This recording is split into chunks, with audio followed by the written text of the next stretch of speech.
আচ্ছা, আপনাদের সেই বাংলা সিনেমার বিখ্যাত ভিলেন সৌমিত্র ব্যানার্জিকে মনে আছে? নবাব সিনেমাতে যার বিখ্যাত ডায়লগ ছিল, মালটাকে গাড়িতে তোল। 2000 সালের 8ই জানুয়ারি সিরোসিস অফ লিভারে আক্রান্ত হয়ে এই মহান অভিনেতা আমাদের ছেড়ে চলে যান। তো আমি আজকে তাকে নিয়েই কিছু নতুন ধরনের তথ্য আপনাদের সাথে শেয়ার করার চেষ্টা করব। অনেকে ভুল করেন যে সৌমিত্র ব্যানার্জি কমেডিয়ান ভানু ব্যানার্জির ছেলে, কিন্তু না, এটা সর্বৈব মিথ্যে। সৌমিত্র ব্যানার্জি ভানু ব্যানার্জির ছেলে নন।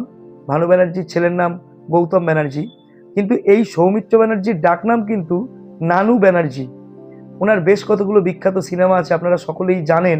যারা 80s 90s-এর আমরা আমাদের মতন বয়সী যারা লোকজন, তারা প্রত্যেকেই জানেন ওনার বিখ্যাত সিনেমাগুলো হলো গুরুদক্ষিণা, অমর প্রেম, বলিদান, তারপরে নবাব, ইন্দ্রজিৎ, এগুলো ওনার বিখ্যাত বিখ্যাত সিনেমা।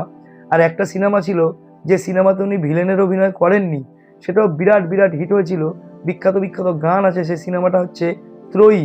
সেই সিনেমাতে ওনার সাথে অভিনয় করেছিলেন মিঠুন চক্রবর্তী এবং দেবশ্রী রায়। শুধুমাত্র তাই না, উনি একজন বিরাট মাপের অভিনেতাই ছিলেন না, সব থেকে বড় কথা উনি কিন্তু ইন্ডাস্ট্রিতে অভিনেতা হিসেবে আসেননি, মানে অভিনয় করবেন বলে উনি বাংলা ইন্ডাস্ট্রিতে আসেননি। উনি বাংলা ইন্ডাস্ট্রিতে এসেছিলেন একজন গায়ক হিসেবে। উনি কিন্তু মারাত্মক ভালো একজন ক্লাসিক্যাল সিঙ্গার। এবং আপনারা যারা জানেন না, শুনলে অবাক হবেন, কিশোর কুমারের একটা বিখ্যাত গান আছে, আকাশ পথে প্রেম করেছি হে বিশ্বনাথ। এই গানটার সুরকার এবং মিউজিক কম্পোজার ছিলেন সৌমিত্র ব্যানার্জি। তো বন্ধুরা, আপনারা যারা সৌমিত্র ব্যানার্জির অভিনয় দেখেছেন, তার অভিনয় কেমন লাগে অবশ্যই কমেন্ট বক্সে জানাবেন। ভিডিও ভালো লাগলে অবশ্যই একটা লাইক করবেন, চারিদিকে শেয়ার করবেন, আর আমার চ্যানেল সাবস্ক্রাইব করে অবশ্যই আমার পাশে থাকবেন। সবাই ভালো থাকবেন। Thank you.